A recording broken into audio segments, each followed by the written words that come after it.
पूछना चाहते हैं।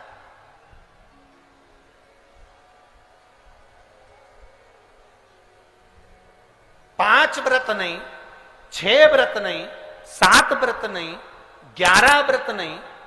हमारे सनातन धर्म में तो 11, 21, 51, बोलो सही है, 7, 5, ऐसा नियम चला आया है हमारे सनातन धर्म का कि 5 व्रत करना है, 7 व्रत करना है, नवरात्रि के 9 व्रत करना है, 11 व्रत करना है, 21 व्रत करना है, 31 करना है, 108 करना है, 1008 करना है। ऐसा नियम हमारे शास्त्रों का चला आया। फिर आखिर 5 व्रत नहीं, 7 व्रत नहीं, 6 व्रत नहीं, 4 व्रत नहीं, 3 व्रत नहीं, 16 व्रत का नियम कहां से आया? 16 व्रत ही क्यों?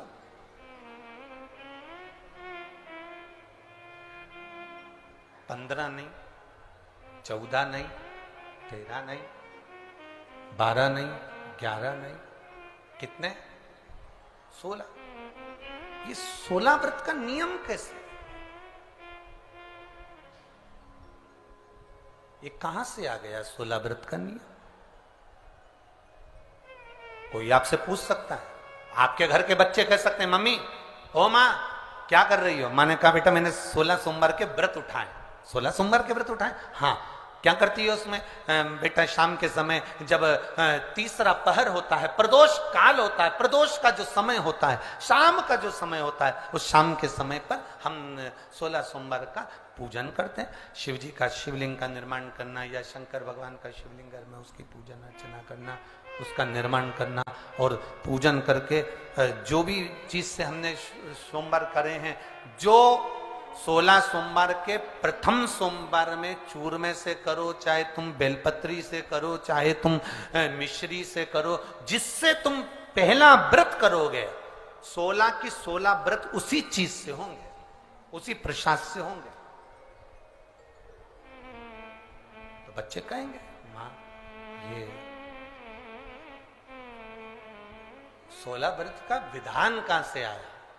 16 व्रत का नियम कहां से आया? आपके बच्चे पूछ सकते हैं, आपसे पूछेंगे, आपके बच्चे आपसे पूछेंगे कि ये 16 व्रत का विधान कहां से आया, 16 व्रत का नियम कहां से? तब आपको बताना है। अवंतिकापुरी उज्जैनी में एक कन्या रहती थी जिसका नाम सुगंधा था। बड़े ध्यान से सुनना, 16 सोमवार के व्रत तो आपने बहुत करे हैं, पर 16 सोमवार में 16 सोमवार का नियम कहां से आया? 15 नहीं, 14 नहीं, 5 नहीं, 6 नहीं, 7 नहीं, 21 नहीं, 20 नहीं, 16 का नियम कहां से आया? वो 16 के नियम को जाने। और यहीं से 16 सोमवार व्रत की प्रारंभता है, इस कथा की प्रारंभता।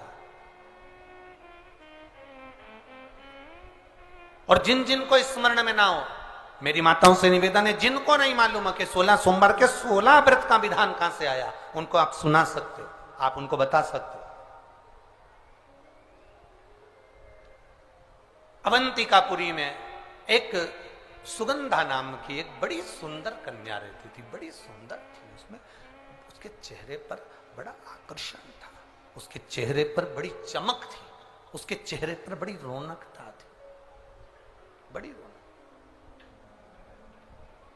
अब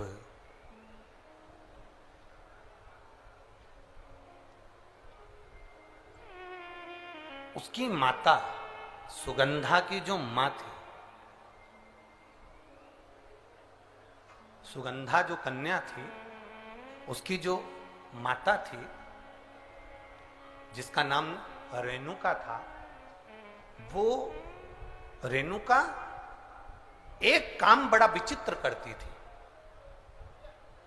किसी भी देवालय में जाती थी, किसी तीर्थ में जाती थी, किसी मंदिर में जाती थी, किसी शिवालय में जाती थी, किसी तीर्थ स्थान पर जाती थी, पुष्प साथ में ले जाए ना ले जाए, प्रसाद साथ में ले जाए ना ले जाए, सोना चांदी दान करने के लिए ले जाए ना ले जाए, पैसा धेला कहीं चढ़ाने ले जाए ना ले जाए, वो एक इत्र की शीशी में रुई को भिंगोकर एक डब्बी में भरकर लेकर जाती थी और उसका नियम था वो रेणुका का कि वो रुई, वो कपास, वो जो इत्र लगा हुआ जो पदार्थ, जो इत्र लगी हुई जो रुई है, उस रुई को, उस कपास को भगवान के दरवाजे पर, चौखट पर उसको लगा कर आती थी। ये रेणुका का नियम था,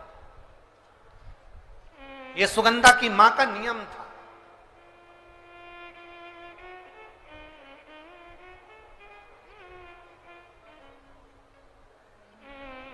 एक नियम हमारी जिंदगी में हम जो लेते हैं, वो नियम हमारे लिए सिद्धता देता है।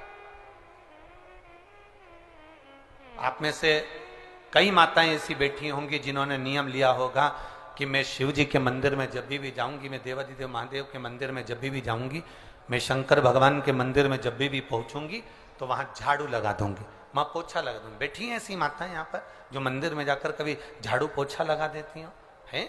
तो आप जाकर शिव के मंदिर में बुआरी लगा रहे हो, झाड़ू लगा रहे हो, पोछा लगा रहे हो, या जो बहुत सारे दिए लोग लगाकर चले जाते हैं, जलाकर चले जाते हैं, दिए ठंडे हो जाते हैं, उन दियों को भरकर एक डलिया में, एक खोखे में, एक जगह पर ले जाकर आप रख देते हो, उसका पुण्य कितना है? शिव महापुराण की कथा करी, कितना पुण्य।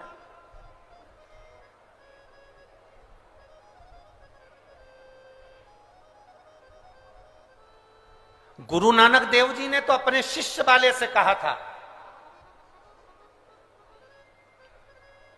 गुरु